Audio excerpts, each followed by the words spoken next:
Hi friends, Lakshmi home cooking welcome. ఇక ఈరోజు పప్పు వండుతున్నా, గంగవేలు పప్పు.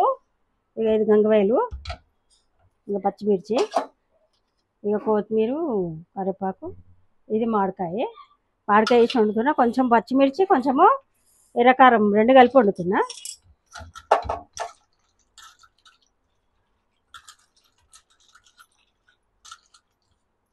కడుక్కున్నా ఆల్రెడీ ఒకసారి, ఇది మళ్ళీ కడుతున్నాను.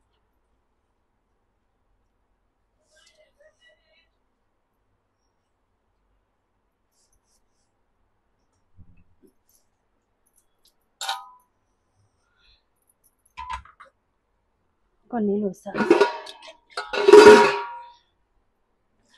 ఇక మళ్ళీ దీంట్లో నీళ్ళు పోసుకోం కాబట్టి కొన్ని ఎక్కువనే వస్తాయి. మామిడికాయ వేసుకోవద్దు, నేను పోపులు వేస్తాను తర్వాత. ఇక పచ్చిమిర్చి,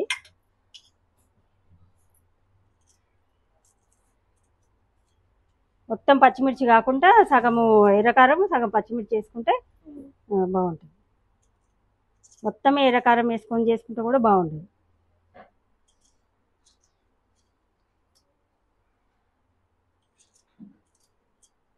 పులుపు ఎప్పుడైనా పప్పులు ఉడకబెట్టొద్దు. మనం మామూలుగా టమాటా పప్పు చేసినా కానీ పప్పులు వేయొద్దు. చింతపండు కొంచెం నానబెట్టుకొని పోపులో వేసుకొని వేసుకున్నాం అనుకో బాగుంటుంది.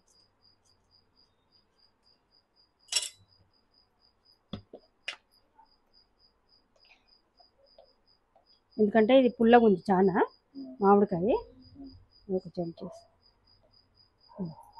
ఒక 4-5 పచ్చిమిర్చి, ఒక చెంచా కారం, సగం చెంచా పసుపు. ఉప్పు కూడా ఏమి వేస్తలేను, తర్వాత వేస్తాను.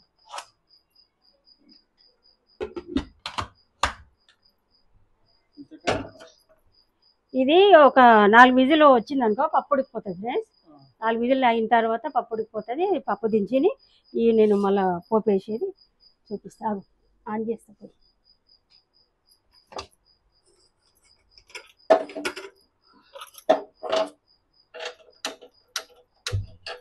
ఒక 4 విజిల్ అయితే పప్పు ఉడికిపోతే నేను మళ్ళీ ఇది దించిన తర్వాత నేను పోపు వేసి ఇక అయింది బేట పప్పు.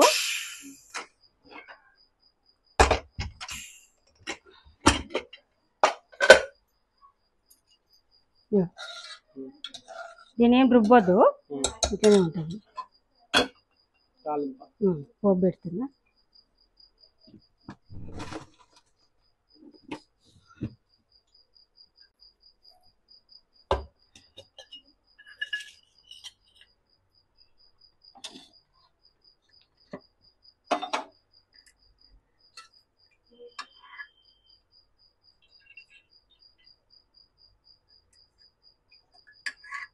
ఒక పావు పోసిన.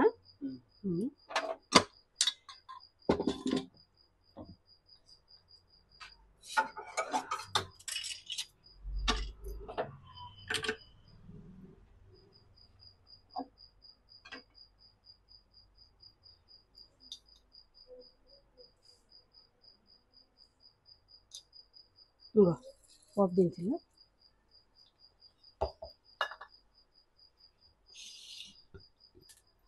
ఇది వేసిన తర్వాత ఈ పోపులు వేసిన తర్వాత ఒక నిమిషం 2 నిమిషాలు కొంచెం ఇట్లా ఫ్రై చేసినట్టు చేసుకొని ఈ పప్పిలో పోసుకోవాలి.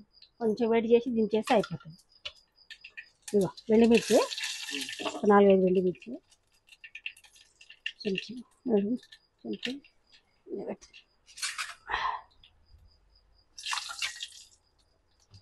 ఇగో కరివేపాకు, కొత్తిమీర,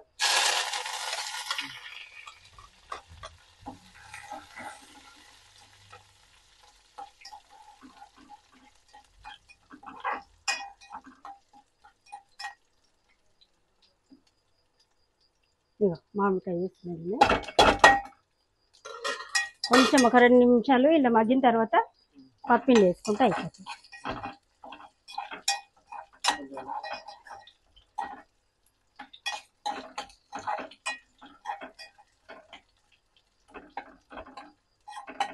కొంచెము ఇంట్లో కొంచెం ఫ్రై చేసుకున్నాం అనుకో పుల్లదానం అనేది వెళ్ళిపోతుంది ఇలా నూనెలో. తర్వాత పప్పు ఇల్లు వేసేసుకొని కలిపేసుకుంటే అయిపోతుంది. వీళ్ళు కొంచెం ఉప్పు వేస్తున్నా, ఉప్పు వేయలేదు.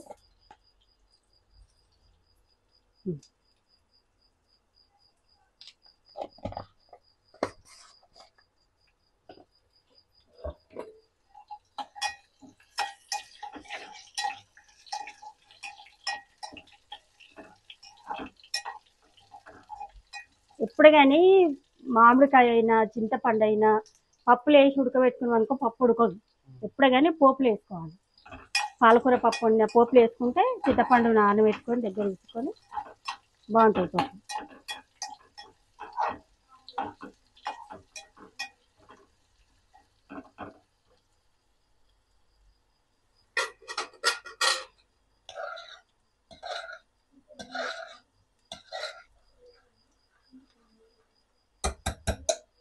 వేస్తున్నా.